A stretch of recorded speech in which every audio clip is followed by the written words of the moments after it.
Assalamualaikum warahmatullahi wabarakatuh.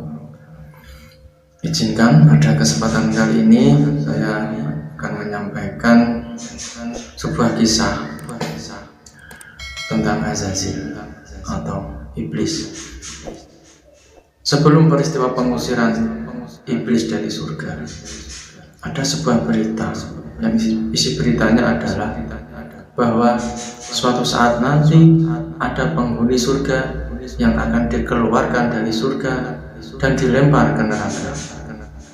Mendengar berita ini, para malaikat ketakutan. Kemudian mereka mendatangi Azazil minta didoakan supaya bukan mereka yang dimaksud. Azazil mendoakan semua para malaikat, tapi dia lupa, dia tidak mendoakan dirinya sendiri. Kenapa dia tidak mendoakan dirinya sendiri?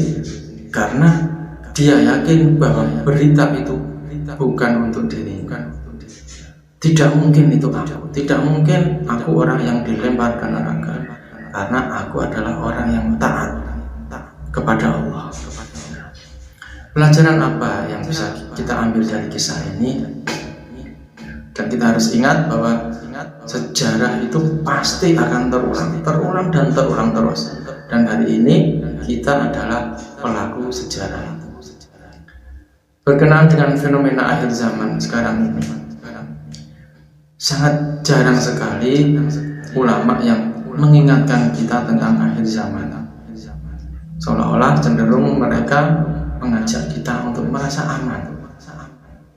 Kalaupun ada yang membahas tentang akhir zaman hanya sepintas, dan kadang-kadang justru malah komentar mereka melemahkan kita dengan mengatakan itu baru tanda-tanda kecil yang terjadi. Tidak usah ngomong macam-macam tentang Dajjal, ngomong masalah Imam Mahdi.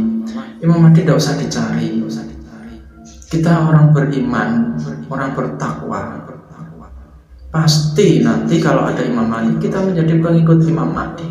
Nah, inilah sikap merasa aman, sudah merasa baik, sudah merasa kita ini orang beriman, sudah merasa kita orang yang takwa, seolah-olah nanti kalau ada Imam Mahdi pasti kita akan menjadi pengikut Imam Mahdi otomatis. Pelajaran dari kisah tadi Azazil, dia tidak mengambil pelajaran dari sebuah berita. Kalau ada sebuah berita, harusnya kita berpikir, jangan-jangan itu aku. Bukan berpikir, wah itu tidak mungkin aku.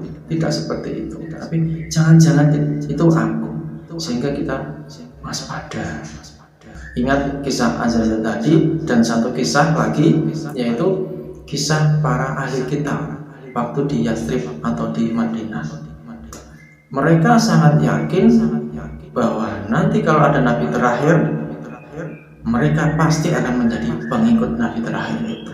Justru mereka ketika nabi terakhir itu diutus, mereka menolak nabi terakhir itu. Padahal mereka yang menunggu-nunggu kedatangan nabi terakhir itu. Karena apa? Karena tidak sesuai dengan harapan mereka, tidak sesuai dengan angan-angan mereka bahwa nabi terakhir itu harus begini, harus dari kalangan mereka dan sebagainya.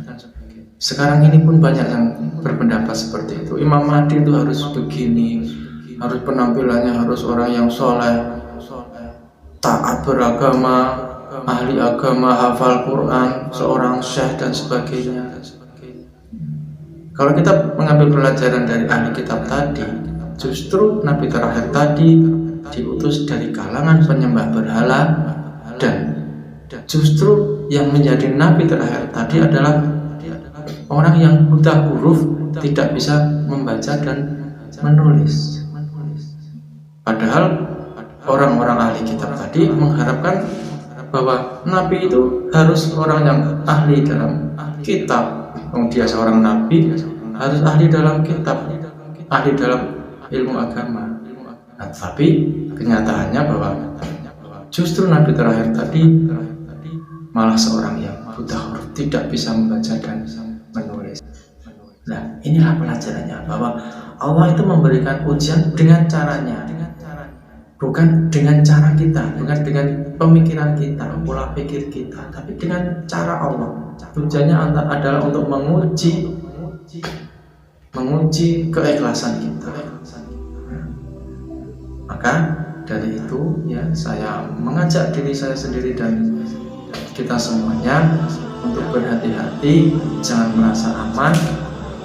Dalam hal ini saya mengajak kita untuk mempelajari mimpi Muhammad Qasim. Pelajari, tabayun, pelajari dengan serius sambil memohon petunjuk kepada Allah Subhanahu wa Ta'ala.